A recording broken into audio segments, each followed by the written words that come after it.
When people obsess over a trivial issue, it usually means they are avoiding a more important one. The intense focus on student politics, and in particular no platforming, by middle-aged journalists, columnists and leader writers at The Telegraph, Spectator, Times, Mail and Sun suggests to me that there is something they would rather not see. As it happens, I agree with them. The no platforming of people whom students find offensive is often wrong, though not in the case of direct hate speech towards minorities, or the incitement of violence. But I also believe that, on the scale of global importance, this issue ranks about 12,000th. This is student politics, for God's sake. Daft ideas and failed experiments are its raison d'etre. Yet this middle-aged obsession is taken so seriously by a government that is otherwise slashing the state that it has set up a new public agency to police student follies. This is the body, the Office for Students, that caused such controversy by appointing no platform obsessive Toby Young to its board. He resigned on Tuesday after realizing he had been a bit too free with his own free speech. Why does this issue command such attention? What is it that these people would prefer not to see? Perhaps it is the far graver no platforming that prevails across adult public life. For instance, the incoming Vice-Chancellor of Edinburgh University is a man whose views, if they belonged to a student, would be quickly condemned.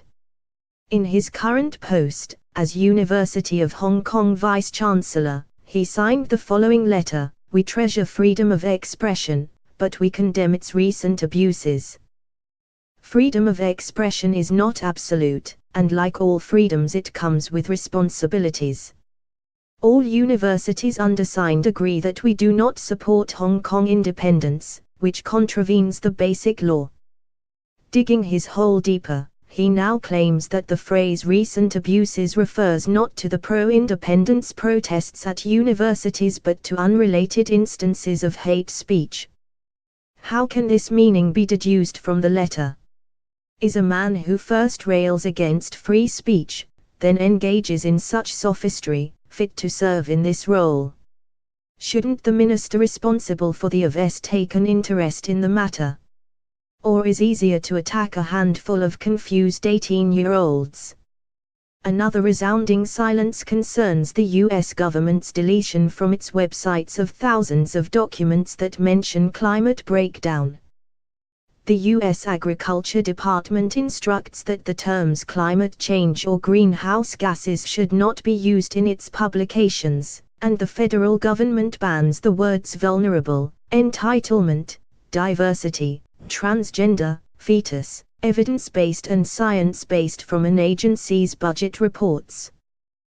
This is real censorship, not a feeble attempt by a few teenagers to prevent their peers using trigger words. Could it be that our free speech crusaders quietly approve? Lord Lawson gave a lecture last year, claiming that the suppression of freedom of speech in the universities now is one of the great problems of our time. Somehow he forgot to mention that he served in the government that banned Sinn Féin and 10 other organisations in Northern Ireland from being heard on television and radio broadcasts, regardless of what they were saying.